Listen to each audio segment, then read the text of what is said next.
함께 읽은 말씀 중심에서 돌아갈 내 고향이라는 제목으로 하나님 말씀 상고하겠습니다.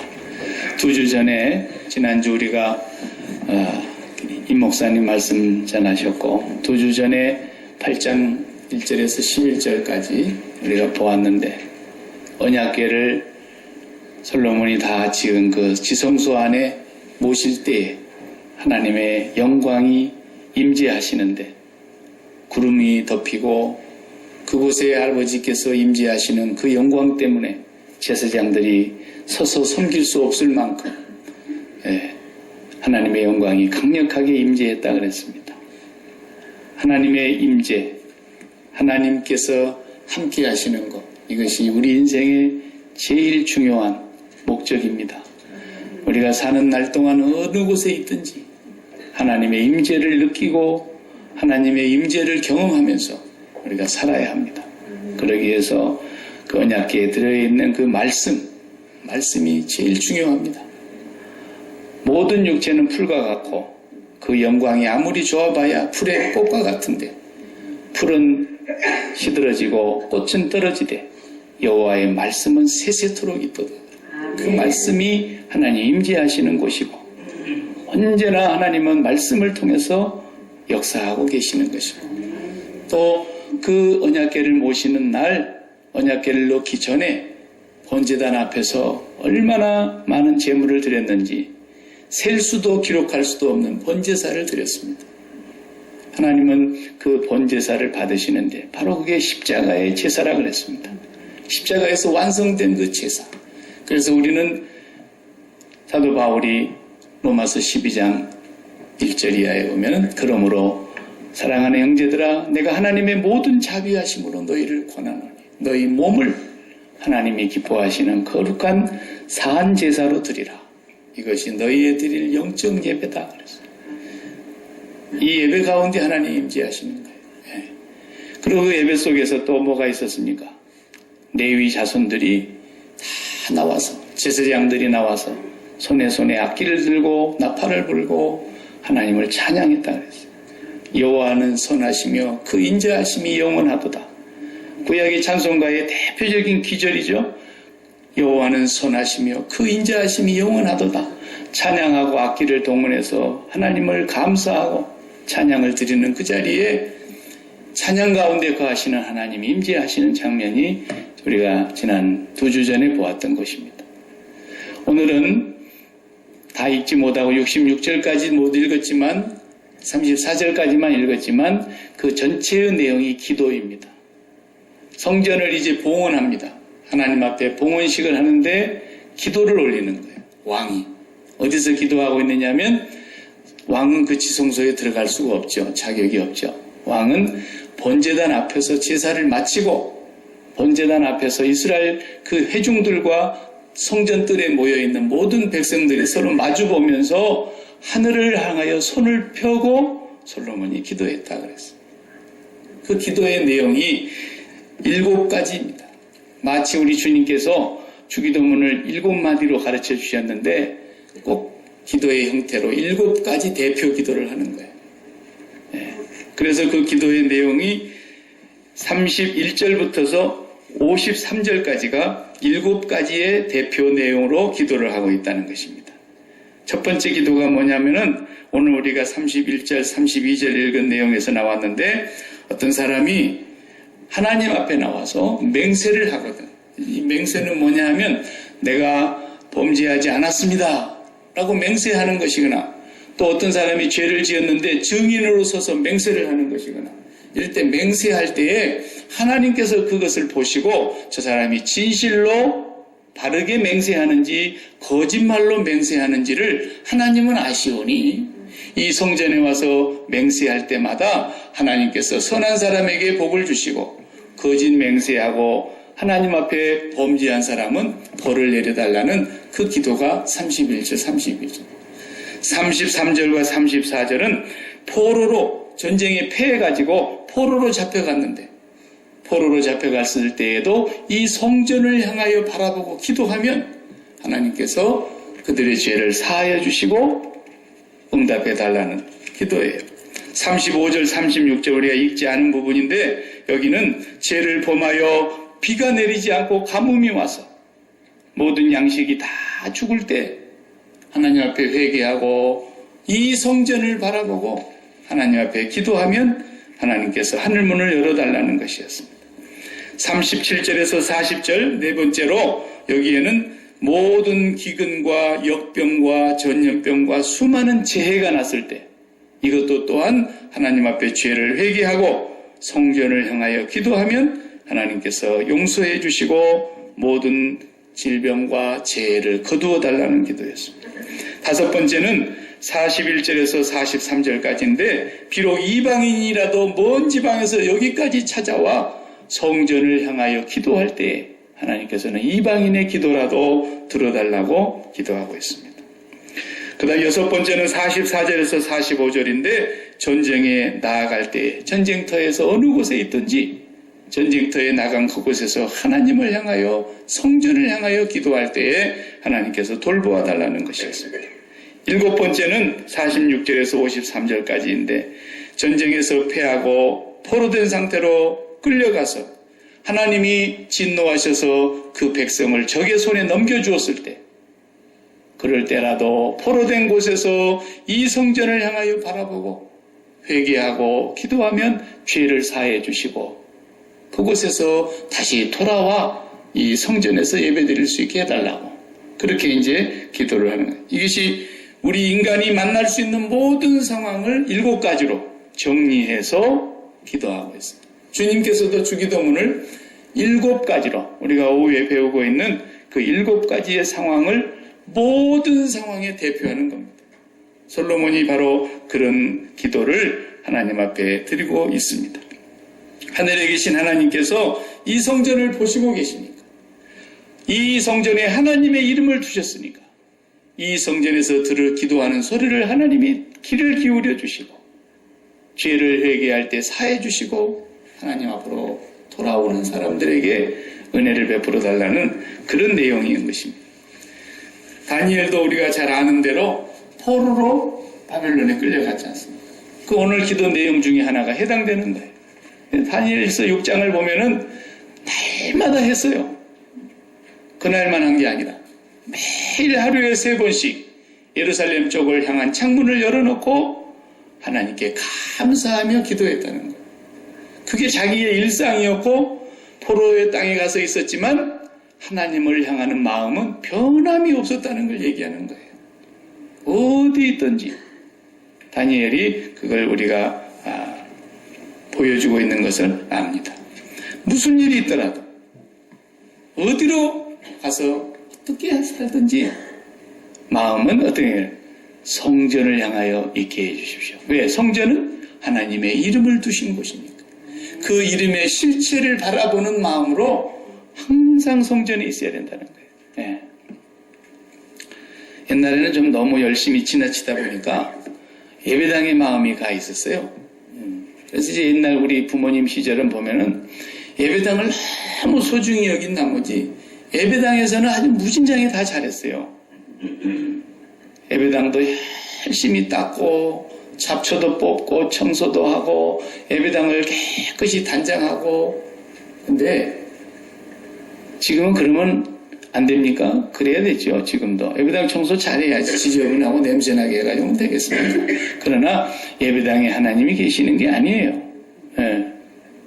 하나님은 예배당에 계시지 않고 이제는 몸인 성전에 거하시겠다고 그래서 성령을 보내주신 거예요. 네. 그러니까 예수님께서 우리가 앞에서 계속 살펴보았지만 너희가 이 성전을 헐어라. 그럴 때 그 성전은 예수님 당신의 육체를 가리켜 하신 말씀이었어요. 근데 그 사람들은 못 알아들은 거죠. 돌로 지으니 46년 동안 헤롯 왕 때에 유대인들이 헤롯 왕이 짓도록 허락을 해줬어요. 왜? 군중의 인기를 얻어야 되니까. 성전을 소중히 여기는 이 유대인들을 마음의 환심을 사려고 성전 짓는 걸 도와줬단 말이에요, 왕이. 46년 동안 지었는데 이걸 네가 사흘 만에 다시 지은다고? 이렇게 못 알아듣는 소리를 했단 말이에요. 그 46년 동안 지은 성전에 하나님 계시지 않았어요. 지금도 마찬가지예요. 수천억을 들인 성전 안에 하나님이 계시는 게 아니에요. 하나님은 너희 몸을 하나님이 기뻐하시는 거룩한 산제사로 드리라. 우리의 몸 안에 성령을 보내셔서 우리의 몸인 성전, 너희가 하나님의 성전인 것과 그랬잖아요. 하나님의 성전 안에 하나님이 계시기 때문에. 우리가 이러다가 조금 문제가 생기면 소망교회 예배당 있는 곳을 향하여 이렇게 기도하고 그런 건 안 되는 거예요. 그 이제 정신 나간 사람들이 요즘도 보면은 거기다가 돗자리 하나 펴놓고 하는 사람들이 요즘 있죠? 뭐 알라 하면서 이런 사람도 있잖아요. 정신 나간 사람들이지만은 그 사람들의 그 신앙심이라는 건 하여튼 너무너무 무서워요. 그 사람들은. 무조건 하여튼 그쪽을 향해서 땅에 절을 하면서 그렇게 하죠. 지금은 그런 신앙은 우리에게 필요치 않습니다. 우리가 어디로 가서 무엇을 하고 무슨 문제를 닥치든지 간에 마음은 고향이 어디냐? 성전이라는 거예요. 성전이라는 거예요. 하나님이라는 거예요. 하나님 계신 곳. 그것으로 우리의 마음을 돌이키라는 것입니다. 하늘이 우리의 고향인데 하늘 아버지가 계신 그곳이 우리의 마음이 있어야 될 곳인데 세상에 살다 보니까 세상에다가 마음을 붙이고 들깨마냥 이리저리 떠돌아다니면서 마음을 엉뚱한 데다 붙이고 살았던 것을 회개하라는 거예요. 세상에 있는 곳에다가 얼마나 마음을 붙이고 사는지. 왜 사람들이 죽기를 두려워할까요? 마음 붙인 게 너무 많으니까. 마음 붙인 게 하나도 없어 봐요. 그러면 죽는 게 두렵지 않습니다. 마음이 하늘로 다 올라가 버렸기 때문에. 여러분 마음을 어디다가 붙이고 살고 있느냐가 여러분의 신앙의 바로 미터예요. 마음을 어디다 붙이고 있느냐예요. 세상 일로 인해서 열받지 마세요. 마음 붙이고 있다는 증거예요. 그 뭐 아무것도 아닌 일에 열받아가지고 그래요? 그걸로 그렇게 마음을 붙이고 있다는 거예요. 여러분이 어떤 것이라도 세상에다가 마음을 붙이고 있는 것은 지금 솔로몬이 얘기하는 거예요. 우리가 어디에 가 있더라도 마음은 성전에 있어야 되는데 그 성전에 있지 못하고 성전에 이름을 두신 그 하나님께 마음을 두지 못하고 세상에 마음을 붙이고 살았던 사람들이 재해가 일어나거든 전염병이 일어나거든 하늘이 비를 안 주고 문이 닫히거든 전쟁이 일어나서 적군에게 패하거든 그리고 또 적군의 손에 넘겨주어서 포로로 끌려가거든 어느 곳에 있든지 그 상황이 무엇 때문이냐? 마음을 하나님께 두지 아니한 이유 때문이니까 이 문제를 해결해 주시옵소서라고 기도하라는 얘기가 아니고 마음을 하나님께로 돌이키시옵소서 마음이 하나님께로 돌아오게 해주시옵소서. 그걸 기도하고 있는 거예요. 그것을 솔로몬이 대표적으로 기도하고 있는 겁니다. 그 한 절 한 절을 우리가 그냥 읽었습니다만은 한 절 한 절을 다 보면은 23절에 하나님 여호와여, 24절에 주께서, 25절에 이스라엘 하나님 여호와여, 26절에 이스라엘의 하나님이요, 27절에 하나님이, 28절에 내 하나님 여호와여, 29절에 주께서 계속 주님만 찾는 거예요. 계속 하나님의 이름을 부르는 거예요. 하나님만을 향해서 마음이 돌아올 수 있도록 이 성전을 향하게 해주십시오. 이렇게 기도하고 있는 겁니다. 구구절절이 하나님만 찾는 거예요. 역대하 16장 9절에 보면 여호와의 눈은 온 땅을 두루 감찰하사 전심으로 자기에게 향하는 자들을 위하여 능력을 베푸시나니 라는 말씀이 있어요. 하나님은 온 땅을 두루 감찰하시고 세세히 살피시는데 누구에게 여호와의 능력을 나타내시느냐? 하나님을 전심으로 찾는 자에게. 이 말씀이 아사 왕에게 하나니라는 선지자가 책망할 때 하신 말씀이세요. 책망하더라고요. 선지자가 왕에게 갔어요. 유다 땅의 왕 솔로몬이 세 번째 임금이죠. 솔로몬 때부터서 이제 끝나고 네 번째부터서 남북으로 분열이 되지 않습니까?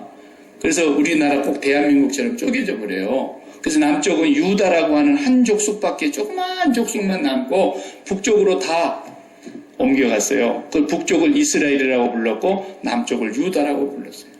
그 유다의 첫 번째 솔로몬이 죽고 임금이 된 사람이 르호보암이에요. 르호보암은 잘했어요. 그런데 그 아들 아비야가 또 왕이 됩니다. 르호보암 죽고. 근데 아비야가 온 땅에다가 우상을 드렸어요. 말로 다 할 수 없이 우상의 전당이 되게 만들었어요. 솔로몬 죽고 100년도 안 돼서 그 도성에 우상이 꽉 차버렸어요. 아비야 때 그렇게 했어요. 네. 이름은 잘 지었는데 아비야. 하나님은 나의 아버지시다. 그런 뜻이거든요. 이름 잘 지으면 뭐합니까?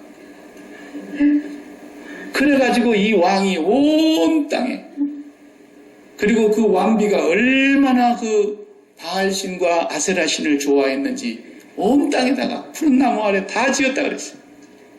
그리고 하나님은 아비야를 이제 끝내고 그 다음에 아들 아사가 왕이 됐어요. 아사는 훌륭하게 출발했어요. 자기 아버지 때, 자기 어머니 때 해놨던 그 모든 우상을 다 때려 부쉈어요.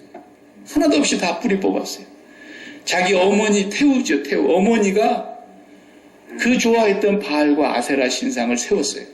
그러자 아사 왕이 그 어머니를 태우의 자리에서 폐위시켜버렸어요. 그리고 모든 우상을 다 깡그리 없앴어요. 하나님이 너무 기뻐하셨어요. 그런데 고수라고 하는 어마어마한 나라가 남쪽에서 쳐들어옵니다. 이 유다를. 100만의 대군을 끌고 올라오는데요. 어떻게 해봅니까? 100만이나 되는 거예요. 이스라엘 유다 땅에 그 자그마한 족속이 다 나가도, 애기들까지 다 나가도 100만이 안 되는데, 군대가 100만이 몰려오는데요. 아사가 하나님 앞에 기도합니다. 그리고 간단히 이겼어요. 그냥 하나님의 능력으로. 전심으로 여호와를 찾으니까. 그랬는데 아사 왕이 마음이 또 이렇게 교만해지잖아요. 사람 마음이 어려울 때보다도 이거 잘 될 때 잘 봐야 됩니다.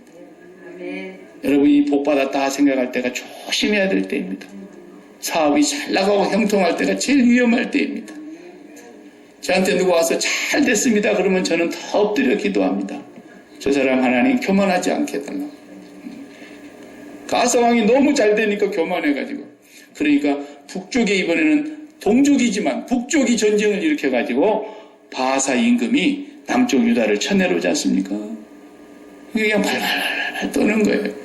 도저히 안 되겠으니까 이 사람이 하나님 신앙을 다 까먹어버리고 어디로 쫓아갑니까? 여호와의 성전의 헌금을 다 빼가지고 자기 궁궐의 보물을 다 담아가지고 그 옆에 아람 나라를 찾아가는 거예요. 아람 나라 찾아가가지고 베나닷이라는 임금님에게 우리에게 오셔서 제발 저 북쪽에 이스라엘 좀 물리쳐달라고. 얼마나 좋습니까? 그렇지 않아도 이스라엘을 잡아먹으려고 호시탐탐 노리고 있는 아람이 기회는 요때다 그리고 와가지고 그냥 이스라엘을 한 방에 꺾어버렸죠. 그러니까 그냥 아사 임금이 마음이 편안해졌단 말이에요. 그런데 그 이튿날 하나니 선지자가 오십니다.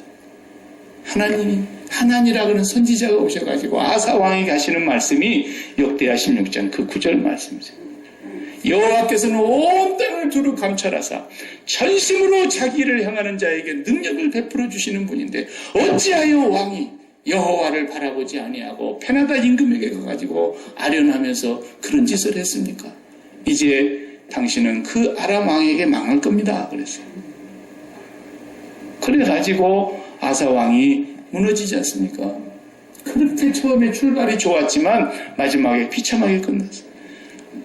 그 16장에 보면은 발에 병이 들었는데 그 병이 굉장히 위중한 병이라 그랬어요. 무슨 병이라는 병명은 없는데 아사 왕이 발에 병이 들어 위중한데 그가 위중하여졌던 차에 여호와께 구하지 아니하고 의원들을 찾아갔더라 그랬어요. 그래서 그 발병 때문에 죽었어요. 여러분, 병 들어도요 의사 찾아가야 되고 약 처방 받아서 처방된 대로 먹어야 하지만 하나님을 의지해야 돼요. 우리의 생사화복은 의사의 손에 있는 게 아니에요. 하나님의 손에 있는 거예요. 완전 하나님을 의지하고 하나님께서 우리의 생명을 주관하시는 것을 믿고 하나님을 먼저 찾는 것이 중요합니다. 약을 탁 털어놓고 물 한 모금 꿀꺽 삼키기 전에도 하나님께 기도하고 먹는 거예요.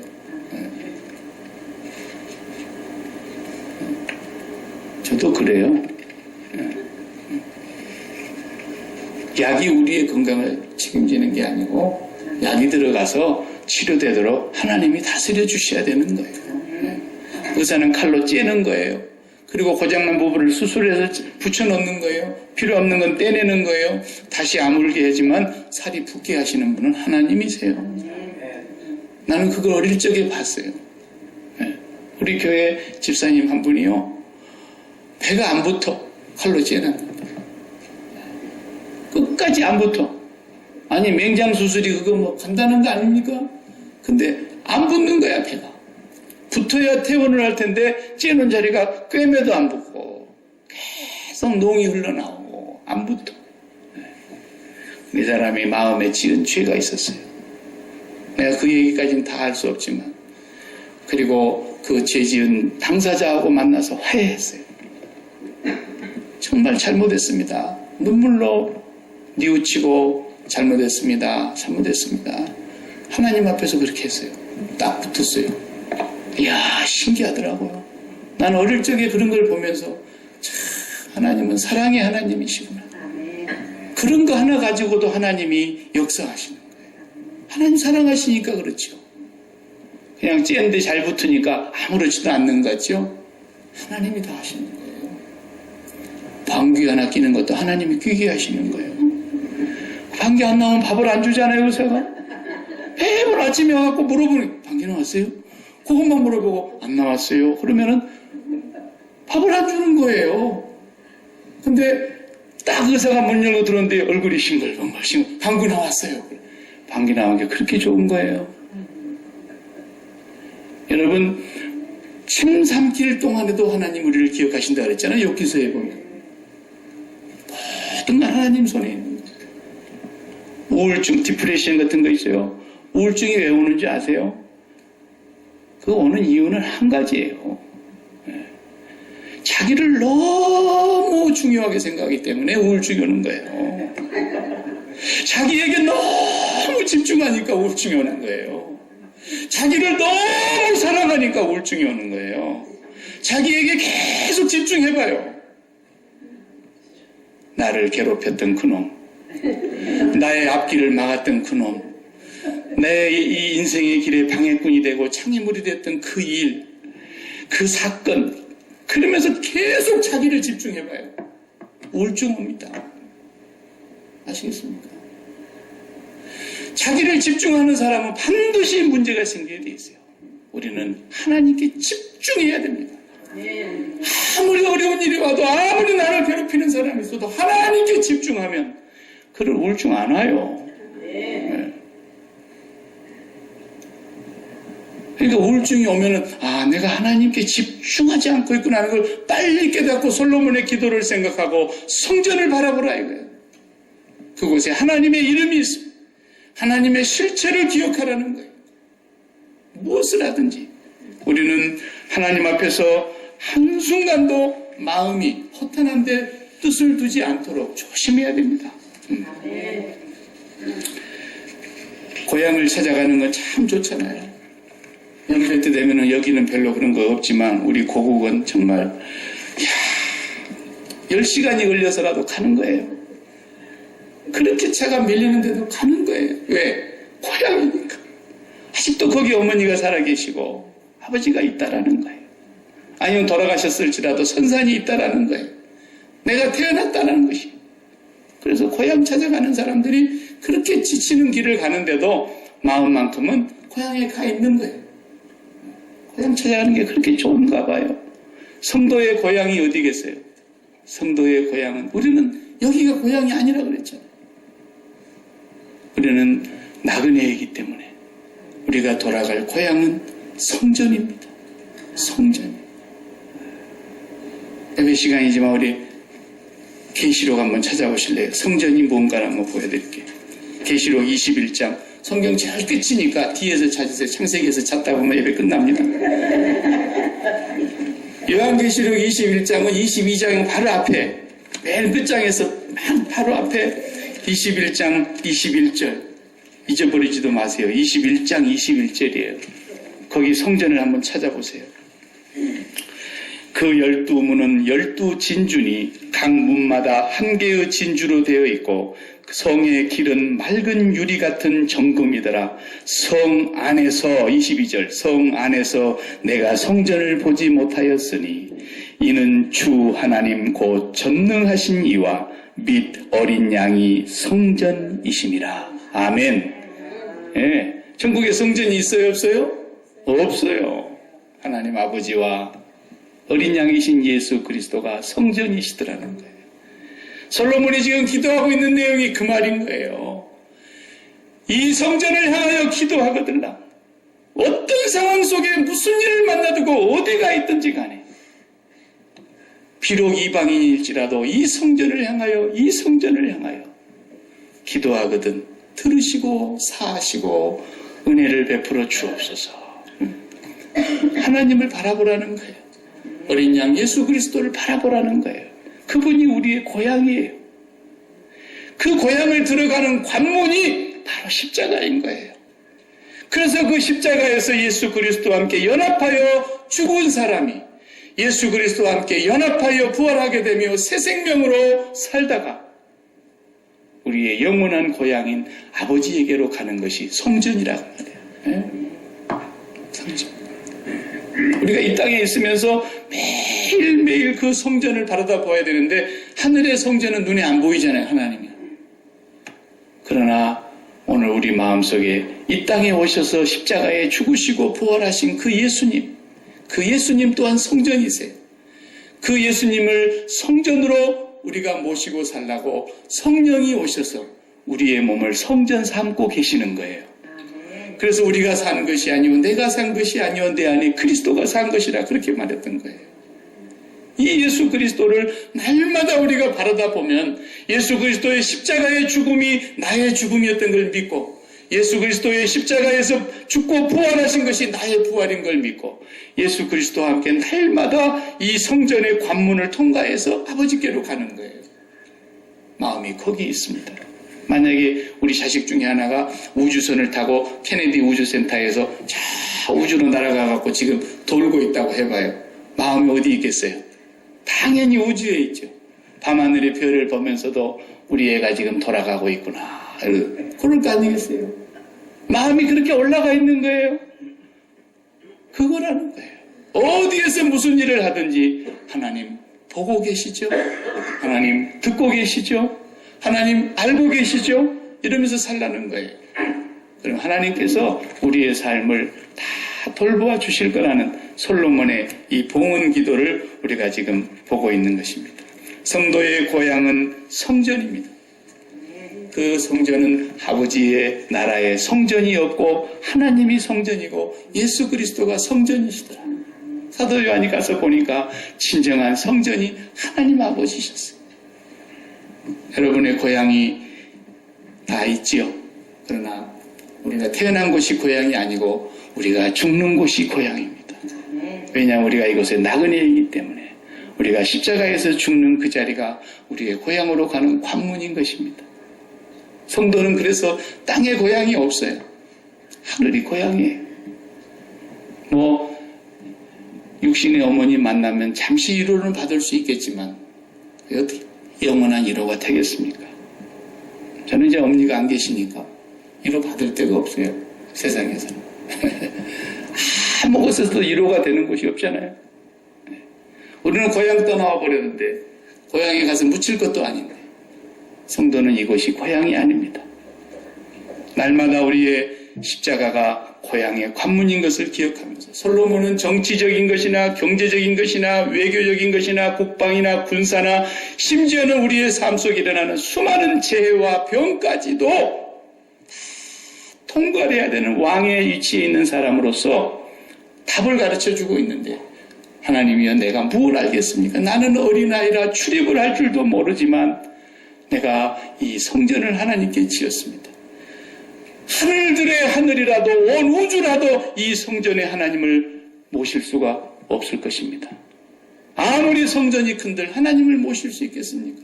그러나 하나님께서 내 아버지 다윗과 약속하신 대로 이곳에 당신의 이름을 두시기로 하였던 그 약속대로 제가 이 성전을 지었습니다. 이 성전에 계신 아버지의 그 이름을 향하여 날마다 우리가 어디서 있든지 기도할 때이면 하나님 용서하시고 들으시옵소서. 그러니까 누가복음 예수님이 말씀하셨던 탕자의 얘기는 우리가 너무 잘 아는 얘기 아닙니까? 탕자가 흉년이 안 들었으면 안 돌아오죠. 흉년이 들어서 온 거예요. 흉년이 들어서. 처음에는 사람 먹을 것은 조금 있었어요. 근데 사람 먹을 것도 이제 다 떨어졌어요. 짐승 먹어야 될 것까지도 주워 먹었어요. 그것도 떨어졌어요. 이제는 굶주려 죽는구나. 그러면서 아버지 집을 생각했던 거예요. 어머니 기도 못 잊어 나 집에 돌아갑니다. 어머니 기도 못 잊어. 이런 찬양 있죠. 어머니가 예수 안 믿는 사람들은 그 찬양이 실감이 안 날지 몰라요. 그런데 정말 그 부모님들이 기도하는 기도가요, 참 대단해요. 그 기도 소리를 듣고 자란 자녀들은요, 빗나가질 않아요. 잘못된 길로 갔다가도 어머니 기도 소리가 쟁쟁쟁쟁 들려오는 거예요. 그래서 돌아오는 거예요. 근데 솔로몬은 어느 곳에 가 있든지 마치 집을 나갔던 그 탕자 자식이 아버지 집에는 먹을 것이 많은데 종들도 안 굶을 텐데 나는 여기서 굶어 죽는구나. 그러면서 이제는 내가 돌아가야지. 돌아와 보니까 아버지의 종으로 품꾼으로 받아주는 것이 아니라 여전히 아들로 가락지 끼워주시고 종이 아니라 신발 신겨주시고 옷 입혀주시고 그대로 받아주시는 그 아버지의 집으로 돌아오는 것. 이것이 우리의 신앙의 원리입니다. 어떤 곳에 있든지 여러분은 그곳으로 돌아가기 위해서 주님의 십자가를 붙잡아야 됩니다. 믿음의 주요 온전케 하시는 예수 그리스도, 그 주님의 십자가의 은혜를 굳게 붙잡고 아버지 집으로 날마다 나아가야 됩니다. 손만교 예배당 괜히 바라다 보지 마시고 여러분이 여러분 마음에 여러분의 심령 속에 늘 함께 거하시겠다고 약속하신 예수 그리스도를 한순간도 잊지 않고 살아야 돼요. 힘들어도 바라보세요. 너무 앞길이 막막하고 답답해도 바라보세요. 절망적인 상황이 도와도 주님을 끝까지 바라보세요. 여호와께서는 전심으로 자기를 찾는 자들에게 능력을 베풀어 주신다는 것입니다. 돌아갈 내 고향 솔로몬은 그것을 하나님 앞에 지어드리면서 이것은 그림자일 뿐이고 오늘 사도 요한이 천상을 보니까 거기에 성전이 없는데 그 성전은 전능하신 하나님 그리고 어린 양 예수 그리스도가 성전이시더라는 거예요. 그것을 바라보면서 여러분이 살아가실 때 하나님은 능력을 베풀어 주실 줄로 믿습니다. 기도하십시다.